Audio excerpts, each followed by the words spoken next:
2023년 12월 10일 나누는 교회 주일 예배를 하나님께 드리겠습니다. 하나님께 찬송 드리겠습니다. 찬송가 21장, 새 찬송가도 21장입니다. 함께 찬양합니다.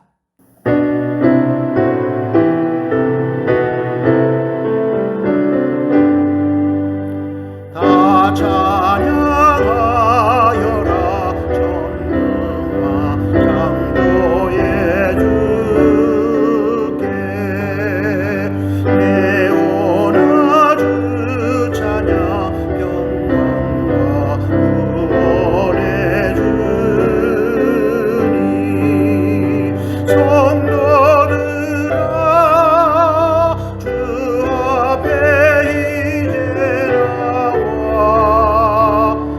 즐겁게 찬양하여라 다 찬양하여라 놀라운 마류의 주께 포근한 날개미 늘 부어주시는 성도들아 주님의 뜻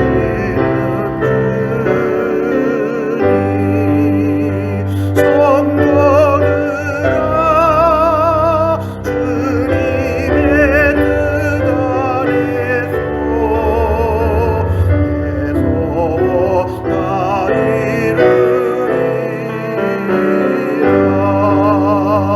다 찬양하여라 온몸과 마음을 바쳐 이 세상 만물이 주 앞에 따라와 찬양 성도들아 기쁘게 소리 높여 영원히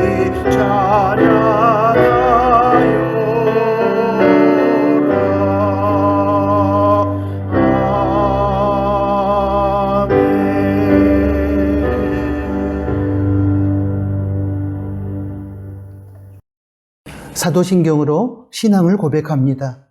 전능하사 천지를 만드신 하나님 아버지를 내가 믿사오며 그 외아들 우리 주 예수 그리스도를 믿사오니 이는 성령으로 잉태하사 동정녀 마리아에게 나시고 본디오 빌라도에게 고난을 받으사 십자가에 못 박혀 죽으시고 장사한 지 사흘 만에 죽은 자 가운데서 다시 살아나시며 하늘에 오르사 전능하신 하나님 우편에 앉아 계시다가 저리로서 산자와 죽은 자를 심판하러 오시리라. 성령을 믿사오며 거룩한 공예와 성도가 서로 교통하는 것과 죄를 사하여 주시는 것과 몸이 다시 사는 것과 영원히 사는 것을 믿사옵나이다. 아멘. 예배를 위해서 기도하겠습니다.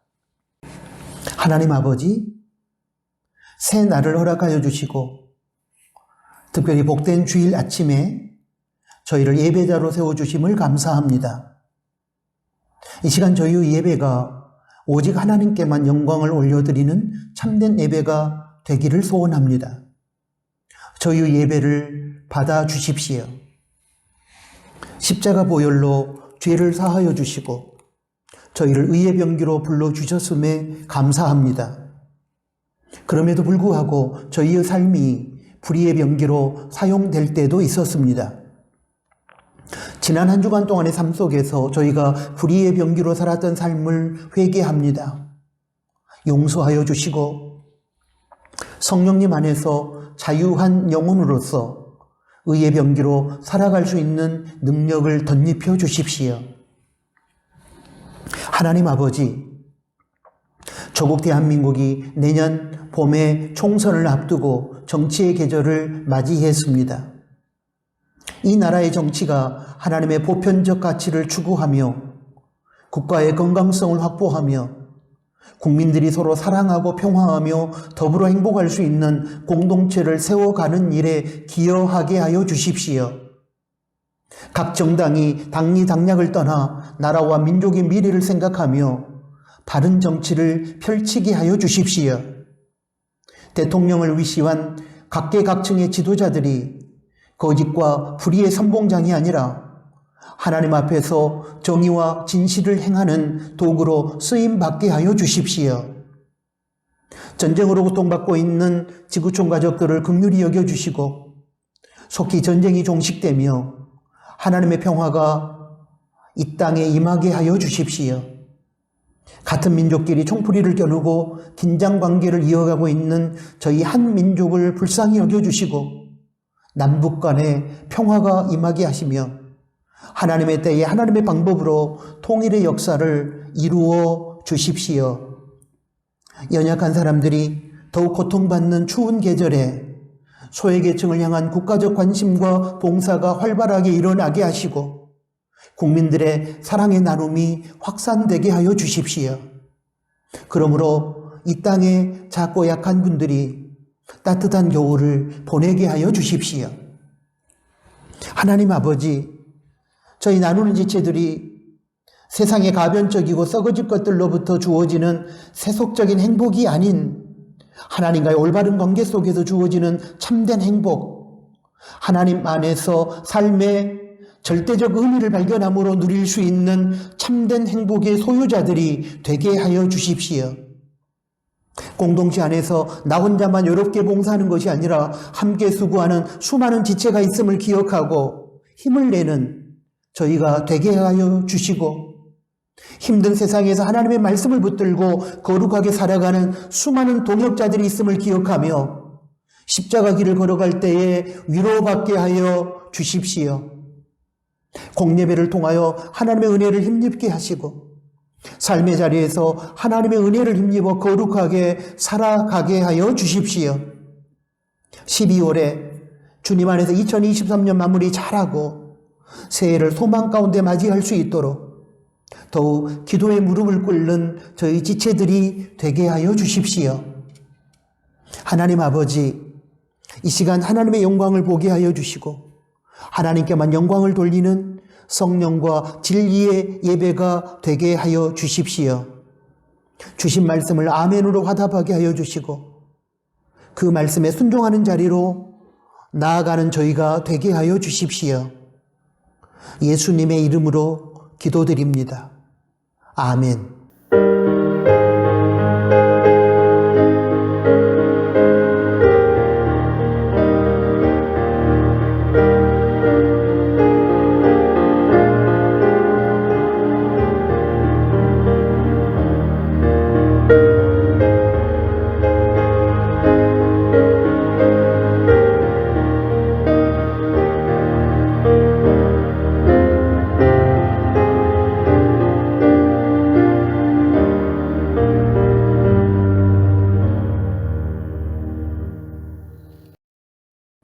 하나님께 봉헌 드리겠습니다. 봉헌의 시간은 생명과 물질을 포함한 모든 인생의 주권이 하나님께 있음을 인정하며 하나님의 주인 되심과 우리의 청지기 됨을 고백하며 선포하는 시간입니다. 이 시간에 우리는 정직한 11조를 드리고 하나님께서 관리를 맡겨주신 물질 중에서 성령 하나님의 감동을 따라 하나님 나라와 작은 이웃을 위하여 기쁘고 즐겁고 자원하는 마음으로 예물을 드리게 됩니다. 이 봉헌의 시간을 통하여 하나님께서 영광을 받으시며 하나님의 선한 뜻이 이 땅에서 이루어질 것입니다. 이 봉헌의 시간을 통하여 우리는 피조물과 청지기의 자리를 이탈하여 창조주와 주인의 자리에 올라 교만을 떨었던 우리의 죄악을 회개하며 피조물과 청지기로서의 올바른 자리로 돌아가게 될 것입니다. 이런 차원에서 봉헌의 시간이 의미가 있는 것입니다. 기도합니다.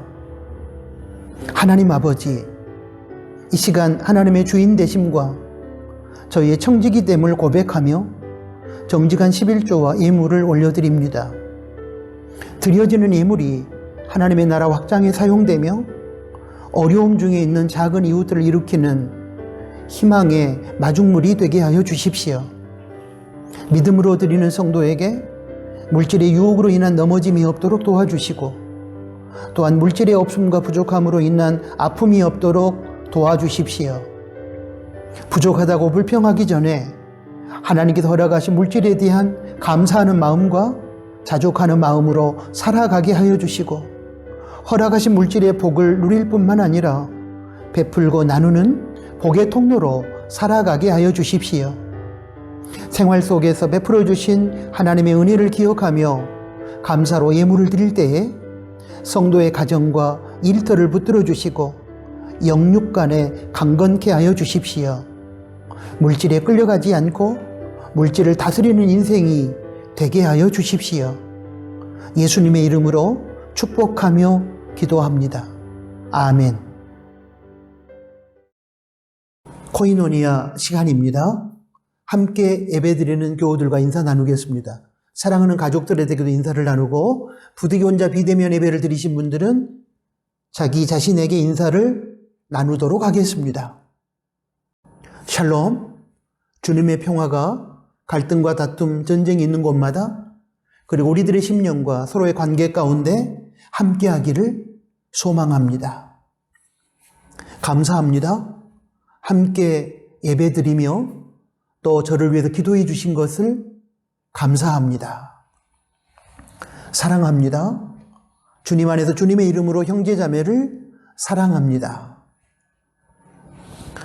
여러분, 오늘은 12월 둘째 주일입니다. 성탄의 계절 12월에 사랑의 실천자로 살아가시기 바랍니다. 매일 성경 읽기 본문은 12월 12일 주일 오늘 현재 요한계시록 7장입니다. 내용 요약은 주보 로뎀나무의 시로스니 참고하시고, 읽고 묵상한 내용은 묵상 노트에도 작성하시고 온라인 나눔터에서도 나누시기 바랍니다. 다음 주일 12월 17일 주일 낮 예배 후 예찬을 나눕니다. 예찬 준비는 마리아 나눔터에서 담당합니다. 감사합니다. 다음 주일 12월 17일 주일 낮 예배 후 예찬 시간에 목양실에서 나눔지기 모임을 갖도록 하겠습니다. 총회 세례교인 헌금을 실시하고 있습니다. 동참해 주시면 고맙겠습니다. 성탄 사랑의 선물 박스 운동을 안내합니다. 12월 3일 주일부터 12월 22일 금요일까지 기간에 로뎀나무에 비치한 나눔터별 박스에 여러분의 사랑의 마음을 여러분이 넣어주시기를 부탁합니다. 헌금으로도 동참할 수 있습니다. 개인 경건 생활과 공동체 경건 생활에 최선을 다함으로 하나님의 은혜를 받고 삶의 자리에서 믿음으로 승리하는 우리 나누는 교회 지체들이 되시기 바랍니다. 교회 안에 아프신 분들이 있습니다. 교인분들의 가족들을 포함해서 아프신 분들의 치유와 회복을 위해 여러분 계속 기도해 주시면 고맙겠습니다. 러시아와 우크라이나, 팔레스타인과 이스라엘의 전쟁이 속히 종식되도록, 그리고 남과 북을 비롯하여 갈등과 다툼이 있는 곳에 주님의 평화가 임할 수 있도록 여러분 기도해 주십시오. 다음 세대를 위한 기도는 영상 그림 자료를 보시고 계속 기도해 주시기를 부탁합니다. 오늘 코이노니아는 여기까지입니다. 하나님의 말씀을 봉독합니다. 열왕기상 19장 9절부터 18절까지 말씀입니다. 엘리야가 그곳 굴에 들어가 거기서 유하더니 여호와의 말씀이 저에게 임하여 이르시되, 엘리야야, 내가 어찌하여 여기 있느냐? 저가 대답하되, 내가 만군의 하나님 여호와를 위하여 열심히 특심하오니 이는 이스라엘 자손이 주의 언약을 버리고 주의 단을 헐며 칼로 주의 선지자들을 죽였음이오며 오직 나만 남았거늘 저희가 내 생명을 찾아 취하려 하나이다. 여호와께서 가라사대 너는 나가서 여호와의 앞에서 산에 섰으라 하시더니 여호와께서 지나가시는데 여호와의 앞에 크고 강한 바람이 산을 가르고 바위를 부수나 바람 가운데 여호와께서 계시지 아니하며 바람 후에 지진이 있으나 지진 가운데도 여호와께서 계시지 아니하며 또 지진 후에 불이 있으나 불 가운데도 여호와께서 계시지 아니하더니 불 후에 세미한 소리가 있는지라. 엘리야가 듣고 겉옷으로 얼굴을 가리우고 나가 굴 어귀에 섬에 소리가 있어 저에게 임하여 가라사대 엘리야야 내가 어찌하여 여기 있느냐. 저가 대답하되 내가 만군의 하나님 여호와를 위하여 열심히 특심하오니 이는 이스라엘 자손이 주의 언약을 버리고 주의 단을 헐며 칼로 주의 선지자들을 죽였음이오며 오직 나만 남았거늘 저희가 내 생명을 찾아 취하려 하나이다. 여호와께서 저에게 이르시되 너는 내 길을 돌이켜 광야로 말미암아 다메섹에 가서 이르거든 하사엘에게 기름을 부어 아람 왕이 되게 하고 너는 또 님시 아들 예후에게 기름을 부어 이스라엘 왕이 되게 하고 또 아벨 무홀라 사바세 아들 엘리사에게 기름을 부어 너를 대신하여 선지자가 되게 하라. 하사엘의 칼을 피하는 자를 예후가 죽일 것이요 예후의 칼을 피하는 자를 엘리사가 죽이리라. 그러나 내가 이스라엘 가운데 7,000인을 남기리니 다 무릎을 바알에게 꿇지 아니하고 다 그 입을 바알에게 맞추지 아니한 자니라. 아멘. 방금 봉독한 말씀을 중심으로 오늘은 혼자가 아닙니다라는 제목의 말씀을 하나님으로부터 듣고 우리 함께 나누도록 하겠습니다. 오늘 설교는 여러분께 이런 질문을 드림으로 시작하도록 하겠습니다. 여러분은 이 세상을 살아가면서 나 혼자밖에 없다라는 생각을 해본 적이 있습니까? 우리가 속한 다양한 공동체 안에서 나 혼자라고 하는 군중 속의 고독을 느껴본 일이 있습니까? 누군가와 대화하고 싶은데 대화할 사람이 없고 누군가가 보고 싶은데 볼 수도 없는 처절한 외로움을 경험해 본 적이 있습니까? 예전에 보았던 TV 내용이 생각납니다. 이런 내용이었습니다.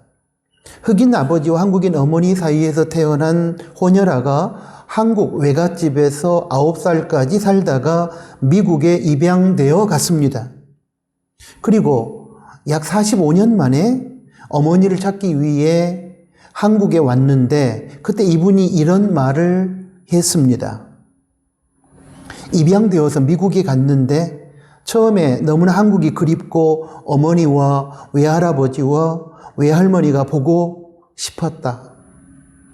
미국에서는 말도 통하지 않았고 너무도 외로웠다. 누군가가 한국은 미국 반대편에 있다는 말을 해주어서 나는 학교 갔다 오면 정원으로 가서 한국에 가고 싶어서 2달 정도 땅을 팠다.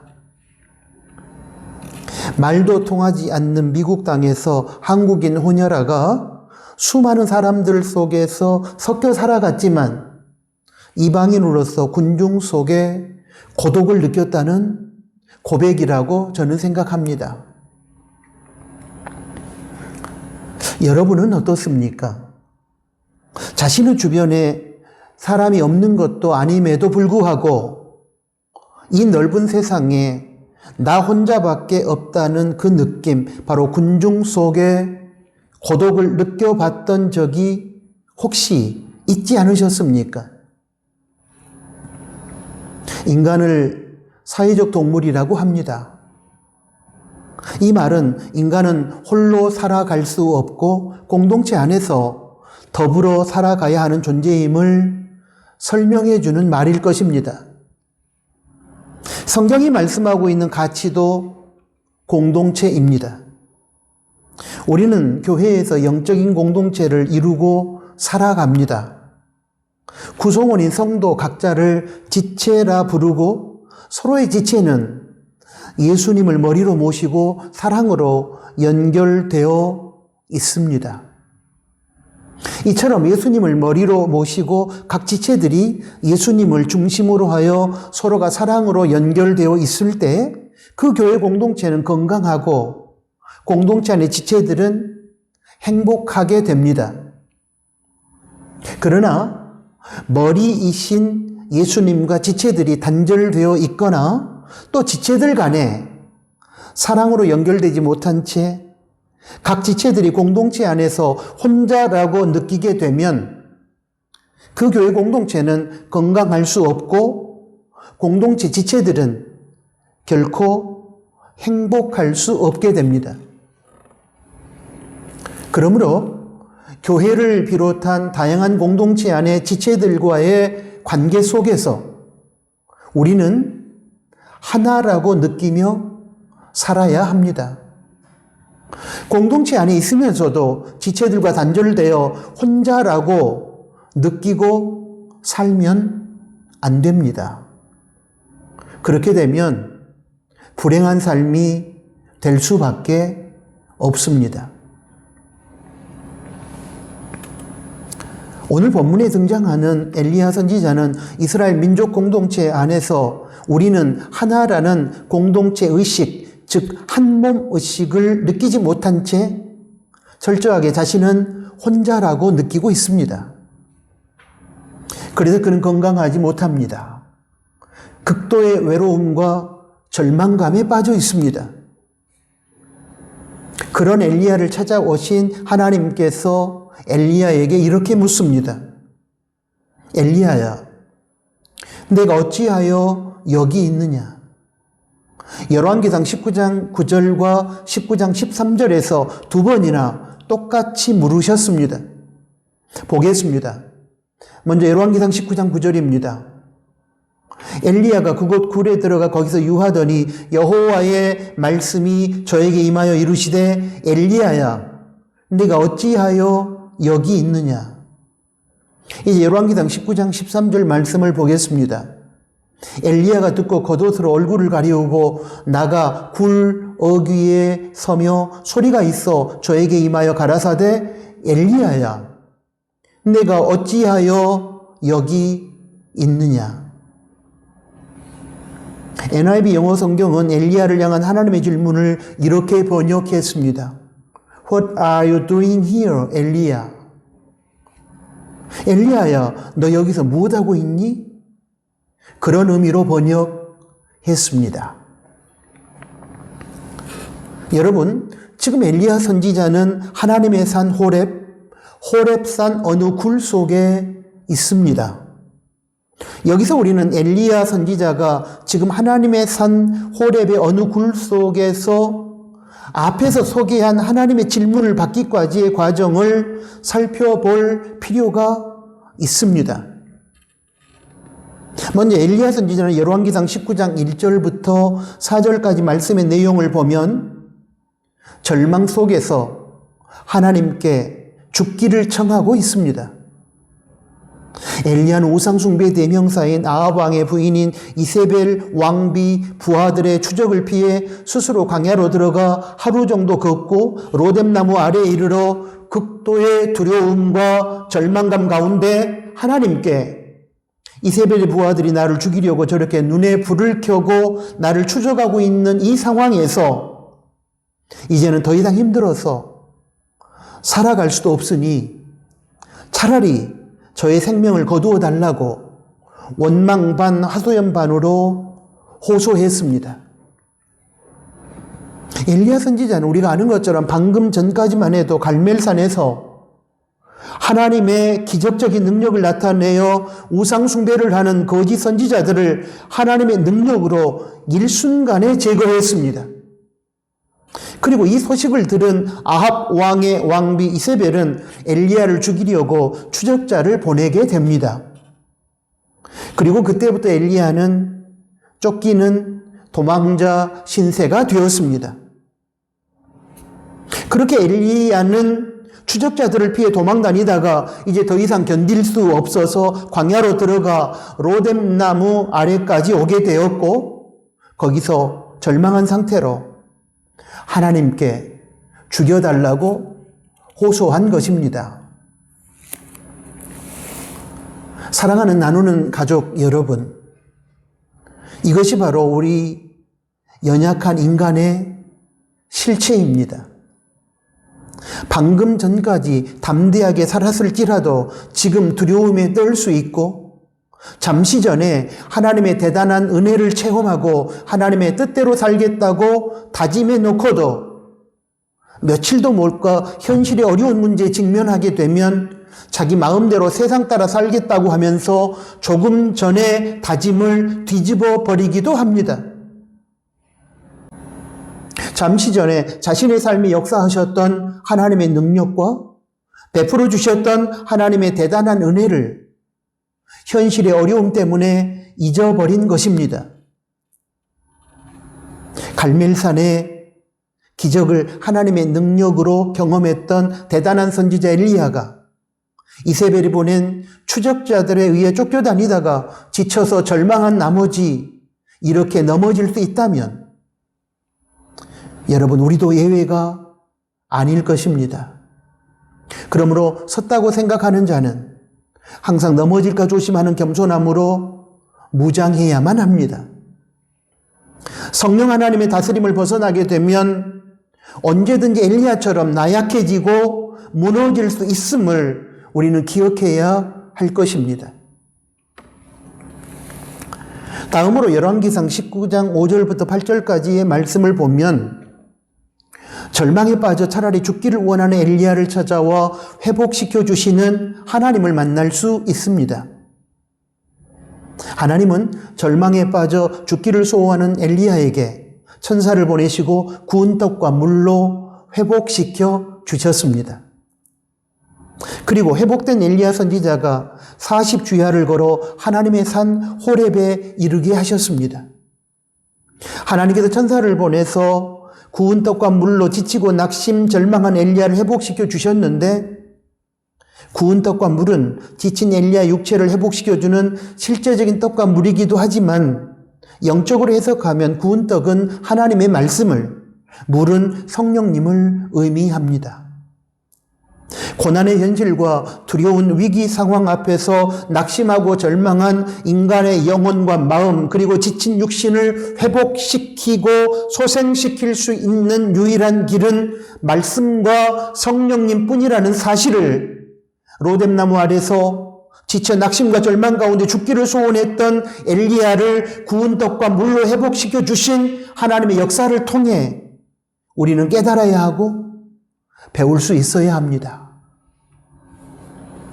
성령님의 위로와 격려, 그리고 말씀의 능력만이 낙심과 절망 가운데 빠져있는 우리를 회복시킬 수 있습니다. 그러므로 항상 성령님의 인도를 받으시고 말씀 안에 거하시기를 바랍니다. 죽고 싶을 정도로 힘들고 어려울 때 세상과 사람을 의지하고 인간의 방법으로 문제를 풀려고 하지 마십시오.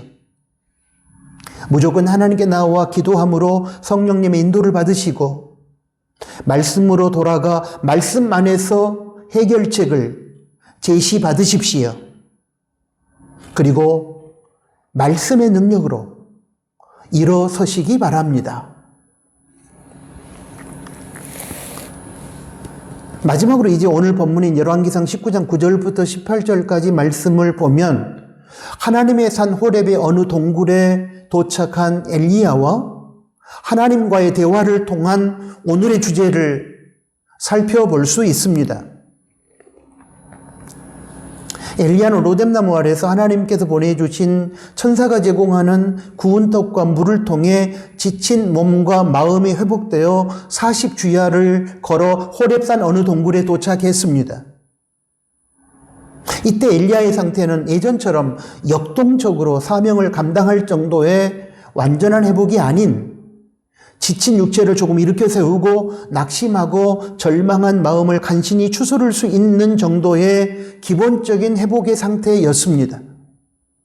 이런 상황에서 40주야를 걸어 하나님의 산 호렙에 이르고 호렙산 어느 동굴에서 하나님의 음성을 엘리야는 듣게 됩니다.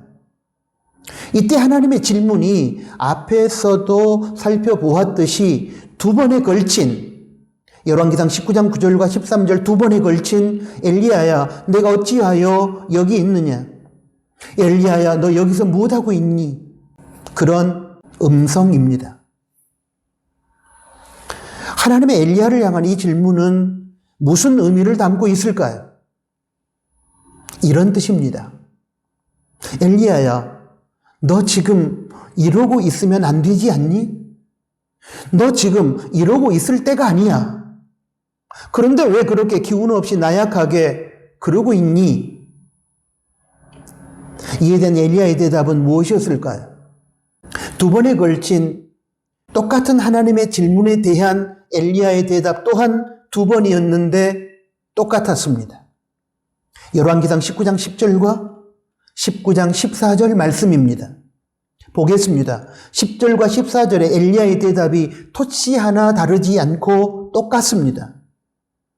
저가 대답하되 내가 만군의 하나님 여호와를 위하여 열심히 특심하오니 이는 이스라엘 자손이 주의 언약을 버리고 주의 단을 헐며 칼로 주의 선지자들을 죽였음이오며 오직 나만 남았거늘 저희가 내 생명을 찾아 취하려 하나이다.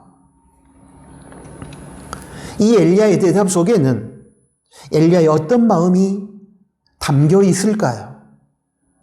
저는 이렇게 생각합니다. 하나님, 저는 정말로 하나님의 뜻대로 살려고 최선을 다해 열심히 살았습니다. 우상 숭배도 하지 않았고요. 우상 숭배자들과 목숨을 걸고 치열한 영적 전투를 벌이기까지 했습니다. 그런데 저 혼자만 이렇게 외롭게 하나님의 뜻대로 살아가고 있지, 다른 이스라엘 백성들은 모두 다 우상을 섬기거나 우상과 타협하고 있습니다. 저만 혼자 하나님의 뜻대로 살려고 발버둥치며 바보처럼 살고 있지, 다른 사람들은 다 자기중심적으로 자기의 이익과 보다 편리한 삶을 위해 우상 숭배를 하면서 세상 따라 재미있게 살고 있습니다. 그런데 저만 이게 뭡니까, 하나님? 지금 저만 하나님의 뜻대로 살고 있고 저만 하나님 나라를 위해 헌신하고 봉사하고 있지 않습니까? 이제는 저도 더 이상 이렇게 살고 싶지 않습니다. 지쳤습니다. 이제는 더 이상 못하겠습니다. 엘리야의 대답에는 이런 마음이 담겨 있었을 것입니다. 여기 엘리야의 대답에서 제가 주목하는 말은 오직 나만 남았거늘 입니다. 이 말의 근거에서 유추할 수 있는 엘리야의 마음의 상태는 나 혼자밖에 없다라는 외로움이고 고독입니다. 처음부터 지금까지는 하나님의 뜻을 따라 세상과 타협치 않고 우상에게 무릎 꿇지 않고 희생하며 목숨을 걸고 하나님을 위해 헌신하며 살아왔는데 주변을 둘러보니 다른 이스라엘 백성들은 자기처럼 살지 않고 적당히 세상과 타협하며 자신의 이익을 위해 살아가고 있으며, 그러니 자기 자신이 바보 같기도 하고, 그러므로 이후로는 나 혼자만 이런 바보 같은 삶을 더 이상 살아가지 않겠다고 하나님께 떼를 쓰고 있는 것입니다. 엘리야에게 찾아왔던 이 마음은 여러분, 하나님과 하나님 나라를 위해 최선을 다해 헌신하며 십자가 좁은 문의 길을 걷고 있는 소수의 사람들에게 찾아올 수 있는 사탄의 유혹입니다. 여러분, 사탄은 우리 올바른 헌신의 길에 대하여 나 혼자만이라는 외로움을 부각시키면서 다들 그렇게 살지 않는데 왜 너만 혼자 그렇게 살아가느냐고 유혹을 합니다.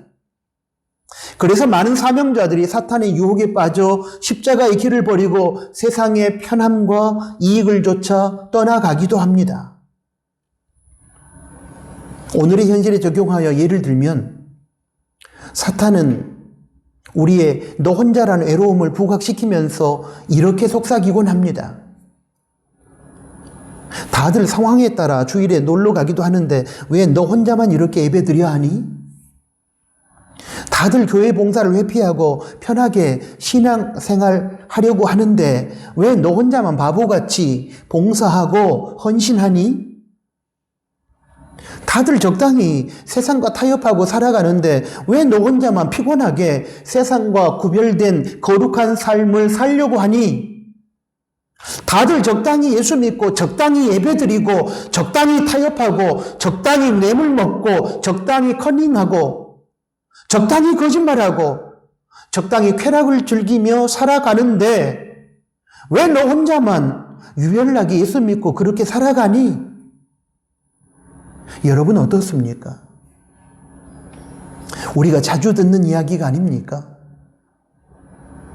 사탄이 수시로 찾아와 우리를 부추기는 유혹의 내용이지 않습니까?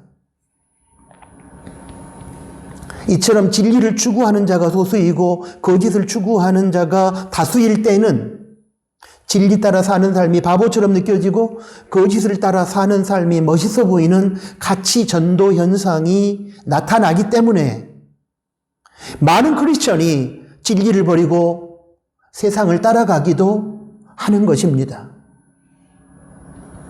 어떤가요? 저와 여러분의 이야기는 아닐까요? 이런 사탄의 유혹을 물리치고 하나님의 뜻을 좇아 헌신하고 봉사하며 거룩한 삶을 우리가 살아가기 위해서는 여러분 두 가지 사실을 기억하고 붙들어야만 합니다. 하나는 나 혼자만 하나님의 뜻대로 살고 헌신하는 것이 아니라는 사실을 붙들어야 합니다. 자기 혼자만 바보처럼 하나님을 위해 살며 헌신하고 있다고 생각하여 낙심 가운데 있었던 엘리야에게 하나님께서는 열왕기상 19장 18절에서 이렇게 말씀하셨습니다. 그러나 내가 이스라엘 가운데 7,000인을 남기리니 다 무릎을 바알에게 꿇지 아니하고 다 그 입을 바알에게 맞추지 아니한 자니라. 극심한 타락의 시대에도 하나님께서는 우상 바알에게 무릎 꿇지 않는 7,000명의 신실한 남은 자들을 남겨놓으셨습니다. 쉽게 얘기하자면 너 혼자만 거룩하게 사는 것이 아니라 나 여호와가 남겨놓은 수많은 거룩한 사람들이 있다는 것입니다. 하나님의 뜻을 받들고 하나님을 섬김에 있어서 네가 모르는 수많은 동역자가 있으니 너 혼자라는 생각을 버리고 위로와 격려를 받고 힘을 내라는 하나님의 말씀입니다. 여러분 100명의 교우들이 있다고 했을 때 우리는 80명의 참된 예배자는 보지 못한 채 20명의 불성실한 예배자를 생각하면서 나 혼자만 참된 예배자라는 착각에 빠져 시험에 들곤 하지 않습니까? 우리는 100명의 교우들 중에 70명의 신실한 봉사자는 보지 못한 채 30명의 얌체 같은 형식적인 봉사자들을 보면서 나 혼자만 봉사하고 있다는 착각에 빠져 낙심에 빠져들곤 하지 않습니까? 여러분 기억해 주십시오. 나 혼자만 하는 것이 아닙니다. 그런 생각을 버리고 사탄의 유혹에서 벗어나시기 바랍니다. 가정에서도 교회에서도 직장에서도 하나님께서 여러분이 속해 있는 가정, 교회, 직장, 다양한 공동체 안에 하나님께서 남겨놓으신 수많은 동역자가 있음을 기억해 주시기 바랍니다. 다른 하나는 하나님의 사명을 감당하는 믿음의 길을 걸어갈 때에는 다른 사람들과 비교하지 말고 하나님만 바라보면서 자신에게 주어진 길을 걸어가야 한다는 사실입니다. 우리가 하나님의 일을 감당할 때에 시험에 들고 문제에 직면하는 것은 꼭 다른 사람들과 비교하기 때문입니다. 엘리야도 그래서 시험에 빠졌지 않습니까? 다른 이스라엘 백성들과 비교하는 중에 자기 혼자만 하나님의 뜻을 좇는 거룩한 삶을 살고 있다는 결론에 도달하게 되었고 그때 엘리야는 시험에 빠진 것입니다. 믿음의 길을 걸어갈 때뿐만 아니라 인생의 전반적인 영역에서 우리가 살아갈 때 크리스천은 다른 사람들과 결코 비교하지 말아야 합니다. 크리스천은 하나님만 바라보고 자신에게 주어진 길을 주님 안에서 소신을 가지고 걸어가야만 합니다. 세상이 요동을 치고 다른 사람들이 어떻게 살아가든지 개의치 말고 주님 안에서 주체성을 가지고 자존적인 삶을 살아야 하는 것입니다. 그래야 다른 사람들과 비교하게 하면서 너 혼자만 그렇게 사는 것이 바보 같지 않느냐고 치고 들어오는 사탄의 유혹을 물리치고 하나님께서 우리 각자에게 맡겨주신 사명의 길을 완주할 수 있는 것입니다. 세상이 어떻게 흘러가든지 다른 사람들이 어떻게 살아가든지 상관하지 말고 하나님께서 우리 각자에게 부여하신 사명의 길, 마이 웨이를 걸어가십시오. 이것이 바로 나 혼자만이라는 생각 때문에 시험에 들어 낙심하고 있는 엘리야를 향한, 그리고 우리를 향한 하나님의 뜻입니다. 이제 말씀을 마무리하겠습니다.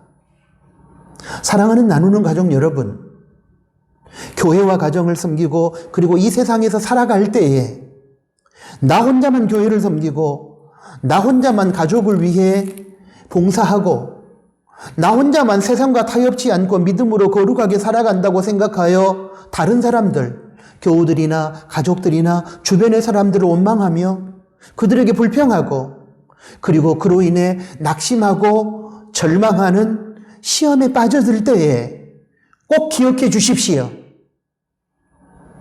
내가 몰라서 그렇지 하나님께서 남겨놓으신 나보다 신실하고 거룩하고 헌신적인 동역자들이 교회와 가정 그리고 세상에 많이 있다.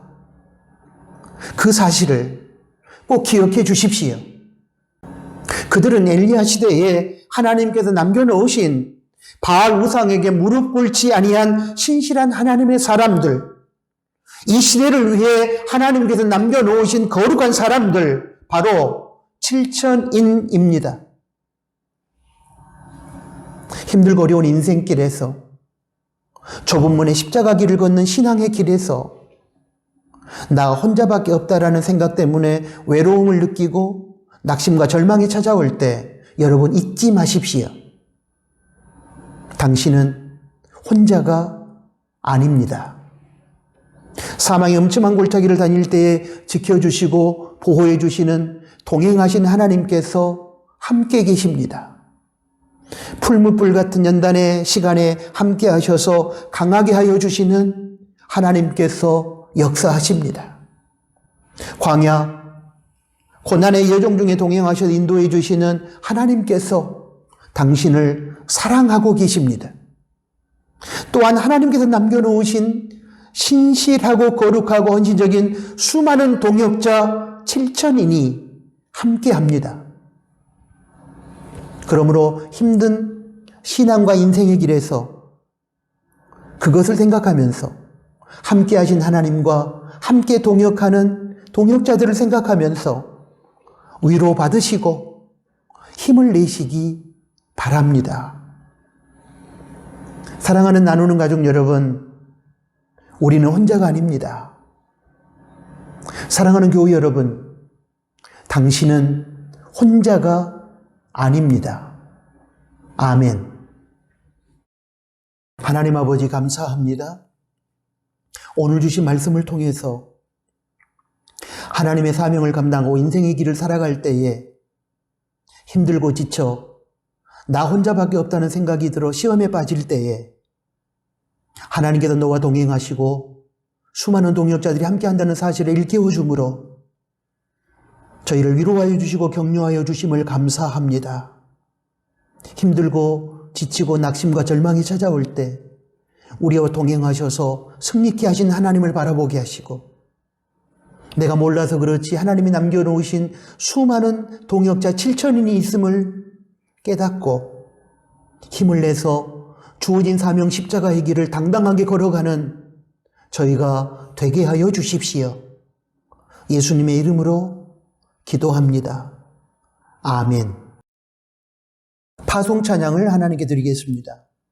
오늘 주신 말씀을 생각하면서 여기에 모인 우리 함께 찬양합니다.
기도하겠습니다. 이제는 우리 구주 예수 그리스도의 은혜와 하나님 아버지의 크신 사랑하심과 성령 하나님의 위로, 교통, 충만, 동행하심이 오늘 주신 말씀을 듣고 신앙과 인생의 길에서 너 혼자밖에 없다라는 사탄의 속삭임을 과감하게 물리치고 나와 동행하신 하나님, 나와 함께 동역하는 동역자 7천인 그들을 생각하며 그들을 통해서 위로받고 격려받으며 낙심하지 아니하고 당당하게 주어진 사명의 길을 완주하기를 소원하는 사랑하는 나누는 교회 가족들 머리 위에 이제로부터 영원토록 항상 함께 계실지어다. 아멘.